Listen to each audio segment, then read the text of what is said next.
Hey everyone, it's Christian here again, and this video is going to be about germinating in open air containers as opposed to the sealed containers that I showed you the other day. So, I first want to say, please excuse me for the mess. I've gone a little crazy here with potting things up at the house. Uh, Smaller things are easier to pot up at the house versus the nursery, and we've got to change that. But for now, it's a little bit messy.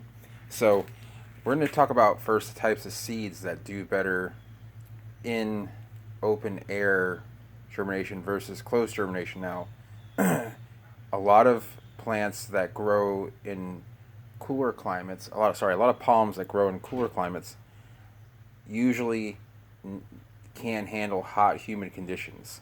Now, those are going to be the first category of palms that you would want to grow in a in a container like in this. This is a 7-gallon pot, or there's a deep pot there, but those are the types of those are the first types of seeds that you're going to want to germinate just in a regular, the old-fashioned method, as I call it, just soil and pot and water, and just making sure. The second type is going to be smaller seeded plants, even if they are tropical. Now, I did make an exception, and this is that this is that bin that had the small seeds of Gausia princeps and Camadoria tepilohote, and I made a little bit of an exception, and it will work with them.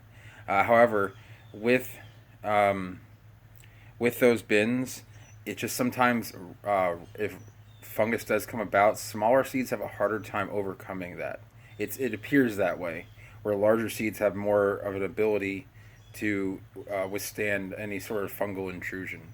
So, with that said, I'll show you some of the seeds. Also, there's a third type of seed.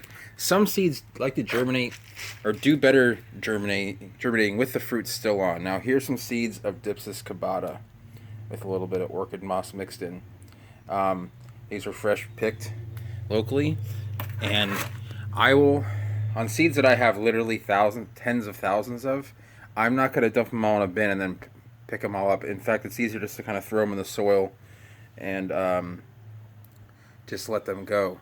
Now, the climate that we live in allows that to happen pretty much 95% of the time. It does get chilly here. These aren't going to germinate if the high is like 65 and the low is 50, which happens a couple days a year, or maybe up to a week. So, but most of the time, like right now, it's 80 degrees. It's about 5 o'clock in the afternoon. So another type is going to be like really large seeds. Obviously, that's why I've been focusing more on these Atalaya seeds over here. Now, you remember I also had the smaller Atalaya seeds. Now, those are more of a tropical, humid environment that those seeds grow in. These larger ones grow in more of a, not subtropical, but it's a cooler environment, and you just don't want to add that humidity and the heat. These seeds haven't adapted for those necessarily, and they also technically have their fruit back on. So let's walk through here again. Sorry about the mess. This isn't like a perfect studio. This is kind of like where I keep some of my nicer plants. But we'll go over, I'll show you what I have put in open air compots. Here's Dipsis pembana. A lot of it I've been potting a little bit up here. And there's the door. There we go. There is Kentiopsis oliviformis, just seeds thrown in the pot. Those are 9 months old almost. So they're not the fastest growers. Those are more like 6 months old, and they're more vigorous. Kentiopsis is a great plant. We'll go into that further when I talk about different types of plants for different climates. More Kentiopsis. This is actually from one of my earlier videos. I had gotten Gastrococos crispa, and this is like my pressure cooker system. Now, it's kind of gone its course. There's a seedling in there, but these are the seeds that did not germinate. I kept on adding seeds, and I had about 300. There's probably 100 left, and they're just harder to germinate than your average seed. So, also, here's the large Atalaya seeds. As you can see, I'll pick one up just to give you an idea of the size, but it is the size of like my fist, basically. And they take a while to germinate. And obviously, in a bin, you'd have to get a very large bin to put, say 100 seeds in there. I would need probably 8 to 10 bins just to put those seeds in. I try and catch some rainwater here and there. So Here's some more open air seeds that well, at least I put in open air just because I find it easier. This is Medemia Argoon from the Sudan. I put all my sable seeds as well in open air. I find especially in the summer, it just likes to have the natural native heat and moisture. And Chambroni and Macrocarpa seeds that are, some are starting to germinate, but they're for the most part still on the go. I'm still waiting. And I think that is it. And there's Hyphene seed, which I actually, those are from the summertime. Now, in the summertime, we just cleaned up right here. If you can see like the dark spots, there's actually where I left the Hyphene seed. Hyphene seems to enjoy like super well drainage, super fast drainage, and just open, like straight open air. You just don't want to put them in anything close. They have their fruit on there. It's very hard to get off. It's like a tough gingerbread sort of outside. I don't know if that's why they call it the gingerbread palm, but that's what it's known as. Its common name.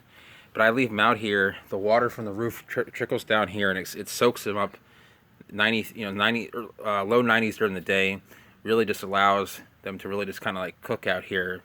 And one of them I didn't catch in time. They're rooted into the ground, and now I've got a little Hyphene volunteer here. So time will tell what I'll do with that. I don't want to dig it up because the roots break easily. So let's also go into the materials that you would need to, the materials that you will want to have on hand for growing in open containers. First of all, this is you want good a soilless mix. I'm not going to say the name of this company, but I do use it. It is quite a heavy mix, but I actually cut it pretty heavily with perlite. Perlite is the white puffy rock you see in almost every pot. It's hard to see down there, but yeah, there you go. That's just for drainage. It's an inorganic rock. This is cocoa fiber. Just basically take the husk of a coconut, just shredded as if and basically turns it into a soil-like material.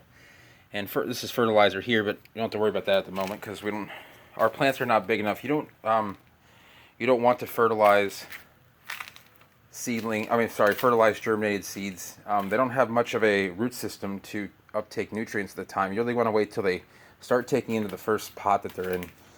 And when their roots hit the bottom and their leaves are throwing up leaves, then that's the best time to really fertilize. Otherwise, you can kind of you're really just fertilizing empty soil or possibly weeds in the future. But here, there's a community pot there I have not properly taken care of, but it's sable seeds. But we'll see what happens with that. So that's mostly open air. Here's another species of palm this is Beretti Oak hapala. This is native to New Caledonia. Wait a minute. That is not Beretti Oak. That is... I don't know what that is at the moment. It's a cycad seed, and I'm curious to figure out what it is. So, this is Beretti Oak here. You can't see it, obviously. They're small seeds. I originally was going to put them in perlite, but the problem is they just... if I let it get too... I like to have those seeds in more open air environments because they do come from a little bit cooler climate. It's not really hot tropical. It's more like a cooler tropical environment. So you really have to know where your seeds are coming from, where they're native to know how they're going to germinate best. So anyway, the 10-minute mark is coming up on my phone. So if you guys have any more questions about what species are good for what kind of, how do you germinate this species, feel free to ask, and I will answer as soon as I can. And I thank you guys for watching, and have a great day.